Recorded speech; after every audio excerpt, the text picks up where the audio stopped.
I'm gonna show you how to do an armbar from mount and finish people with one of the most basic tricks there are. One of my favorite techniques ever. Let's do it.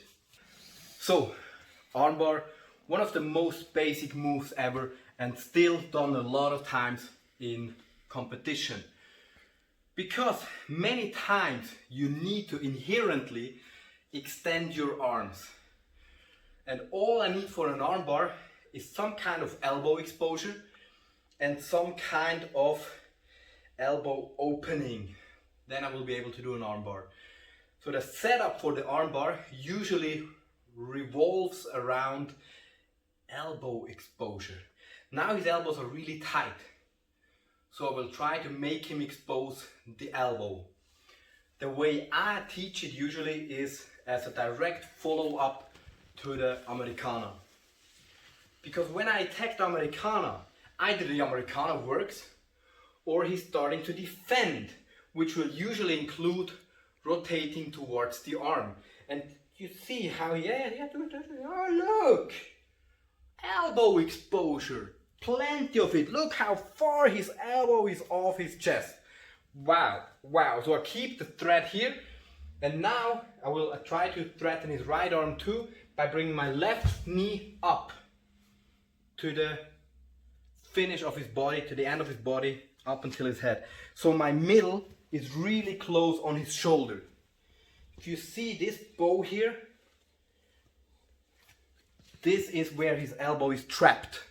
So there's no possible way to out his elbow here, to exit here, right? So I don't even need a lot of strength.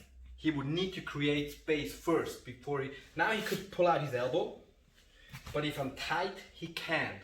So that's the first thing I want to do. Second thing is to pull my foot close, my far side foot, and bring in my arm, like so. Again, I create this kind of loop where it's virtually impossible to pull out his elbow.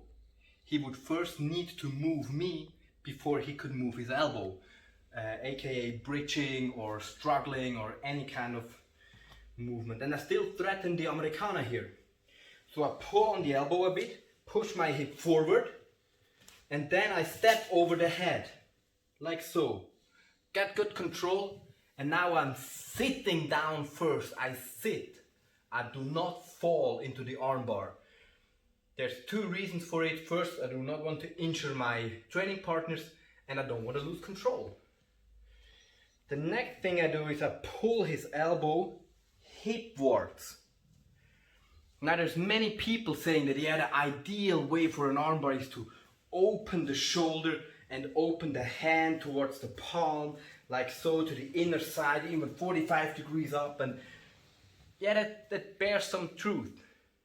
But it makes it really easy for him to do a hitchhiker escape. And that's the thing I want to avoid.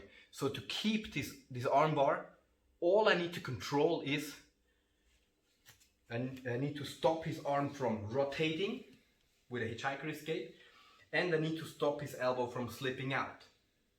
Both of it is done best by pulling up his elbow on my hip side shoulder. So the side that's closer to his hip, this one.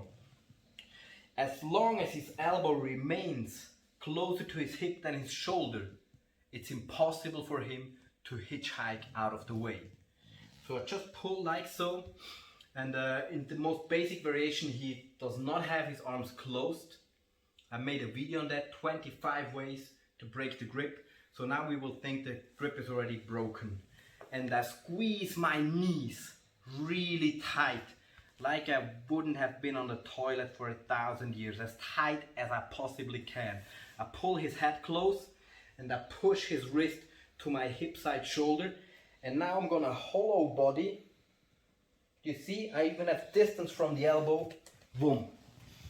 Too many people try to pull on the arm, and yeah, that's very difficult to finish him like so. I'm really strong, but I'm wasting energy when I extend.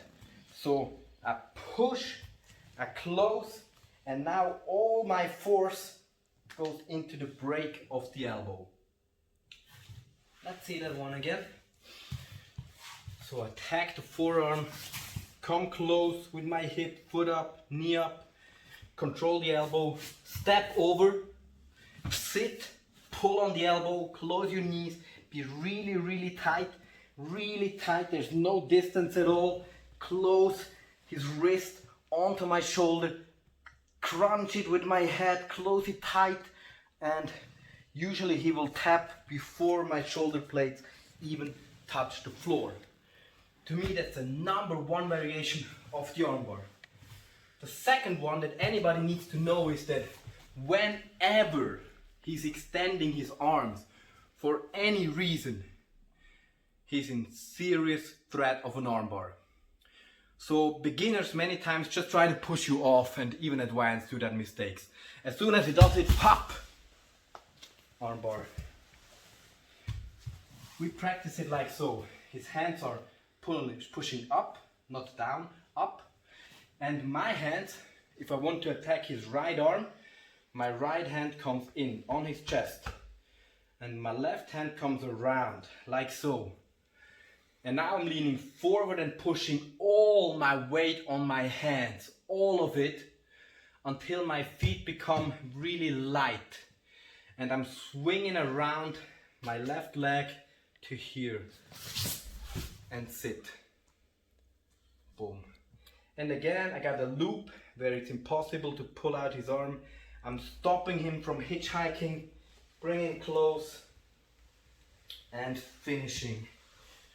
You can practice this movement for yourself by doing just this one. Hop. And up again, hand in, leg around, and armbar. Again, it's crucial to be able to sit into the armbar. An armbar, as any submission and as all of grappling, is about control. So if I want to win a fight, I want to control my opponent. That's the whole point of it. So the more control I have, the likelier I will be to win the fight. So I need to be able to even reverse the motion at any time. We will look at it in a later video on the more advanced parts of armbar. But for now, just try to be really controlled. Alright? Let's see this one again. So many times this can happen that he's got control of my arm, like so. And now he's trying to bridge this way, control, right, to make me fall, like so. But instead of falling, let's go back. Instead of falling, I will do this one.